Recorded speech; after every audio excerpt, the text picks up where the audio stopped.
and my name is Rabi Al Rahayim. My student ID is 9083734.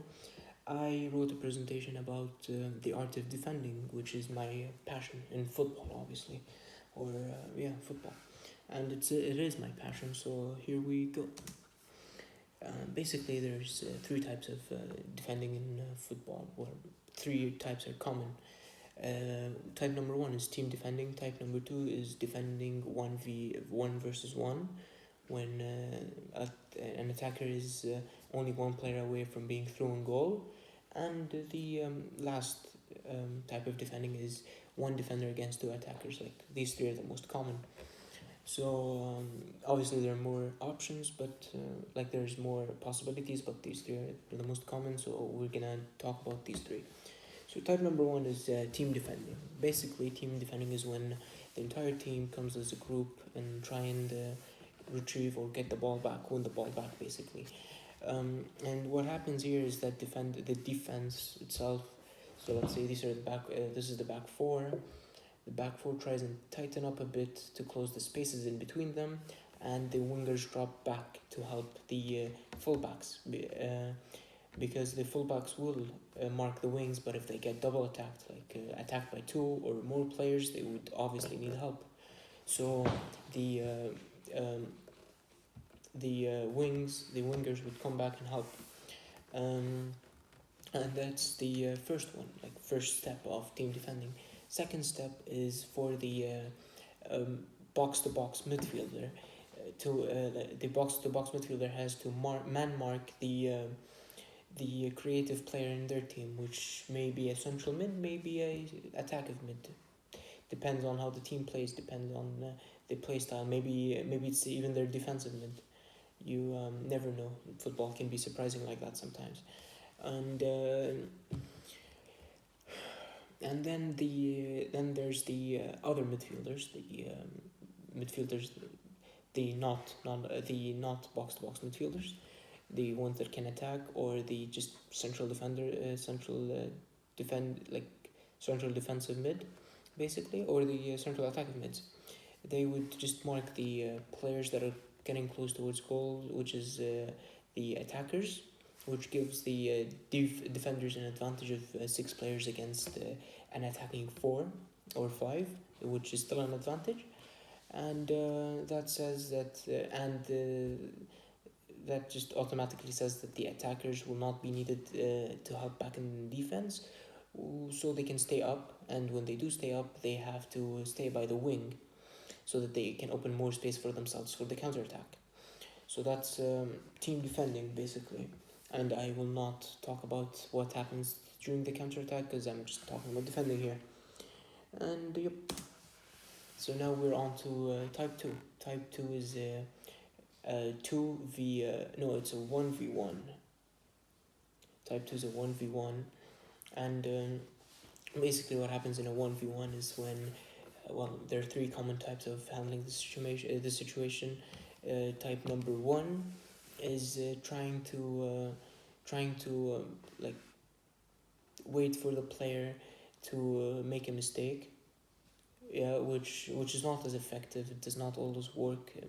Not my style of football. Sometimes you're forced to do that so you can pick the ball, but not my style. I don't enjoy it. I don't like it, and I try and take the ball so we can play the actual game instead of just wasting time. And type 2 of 1v1 defending is when you fully commit in, run in like a bull, and wish for the best. That is the 50-50. Basically, there's a 50% chance of you getting the ball. There's a 50% chance of your attacker dribbling past you. And for defenders, that is a very high chance, and the risk I myself am not willing to take, because my opinion, defending is one of the most important things in football, and I take it very seriously. So it's like my job. It's my job. It's more important than my job. It's more important than anything. When I'm on the pitch, taking the ball back is my most important priority. How I take it back, though, does not matter. And the final type of defending is when you this uses tactics and needs a defender with smart play and ability to read the play to do that.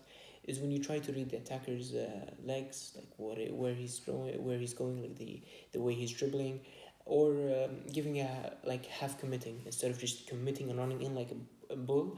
You just give him a body feint or a fake movement so that he could release the ball from the comforts of his legs. So instead of just having the ball under his legs, as in ball control, yeah, he would give it a bigger push, which would make the ball further away from him, which would give us defenders the chance to either tackle him or win it back by out muscling them by whatever means possible that are within the rules of the game, obviously.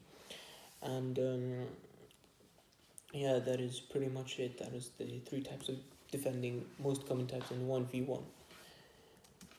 Then there is type 3, the one defender against two attackers. So basically, this is very hard to do, and when it's done, you are considered a hero, and it is a great feeling to do that. I personally enjoy this a lot. I enjoy 1v1 more because it is more clutch, in my opinion, because 1v1s happen on the counter attack and your team is just too lazy to come back. 2v1s, however, happen on counter attacks or when a midfielder makes a wrong pass, which just is not convenient at all.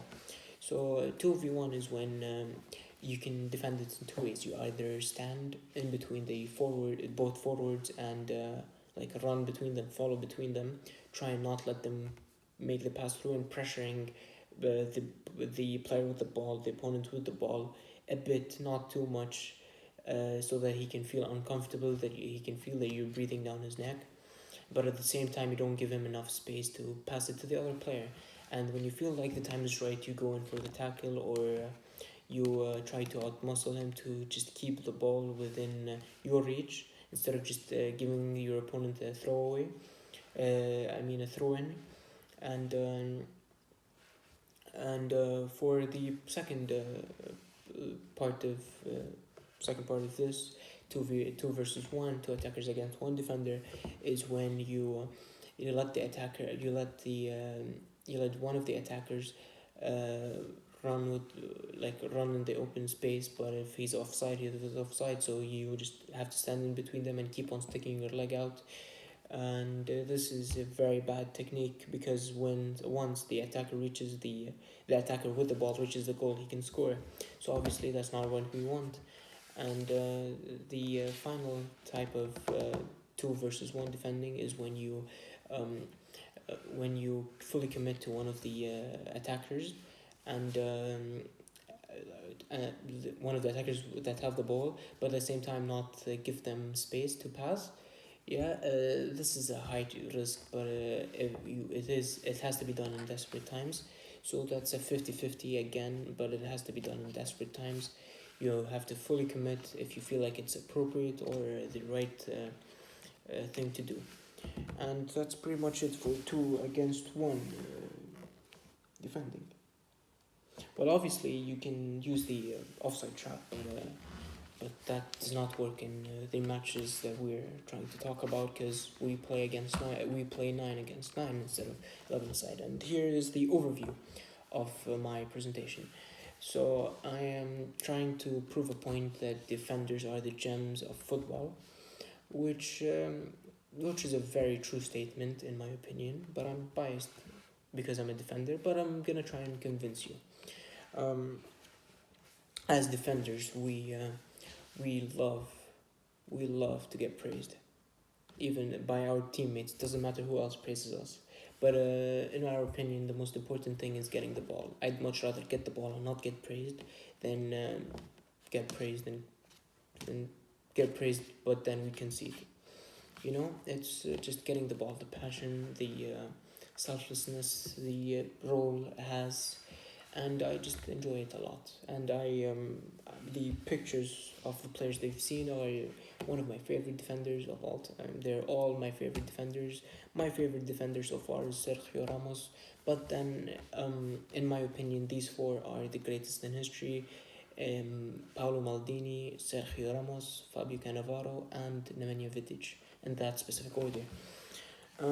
So let's say let's say you have a team with strong defense but a sloppy attack. You can still win because you will not concede a lot of goals. If not any. Which means that you can still score goals by going on counterattacks or from set pieces or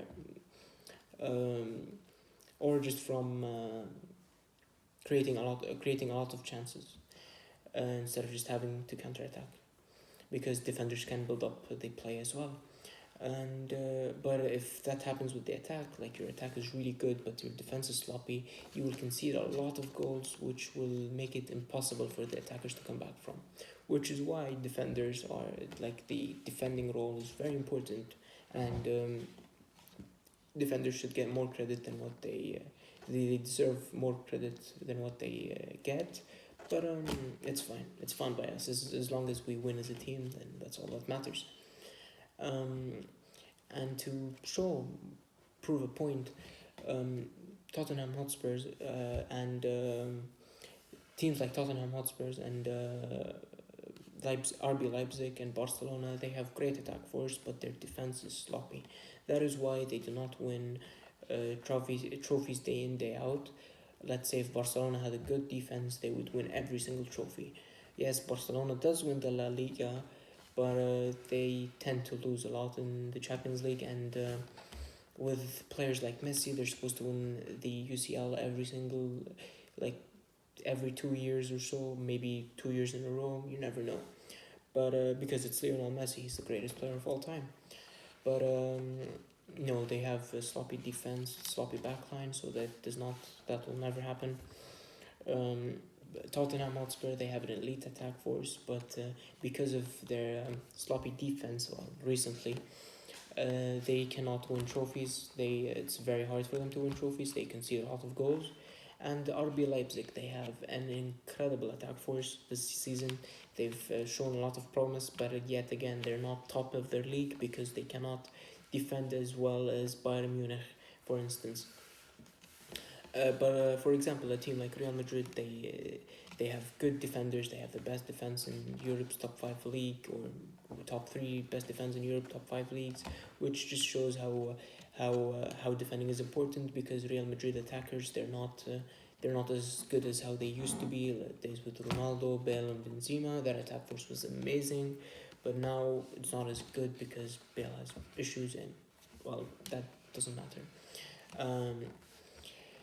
So that shows that we still are a top team because we can defend, we can attack without having top class, world class attackers. Hazard is always injured. Benzema is good. He's been on fire lately the past 2 seasons, but he still isn't the level that we need. Luka Jovic has been on the bench all the time, so we cannot judge him yet. And yeah, that's basically my presentation. Thank you for your time. I hope you have a great rest of the day, and thank you.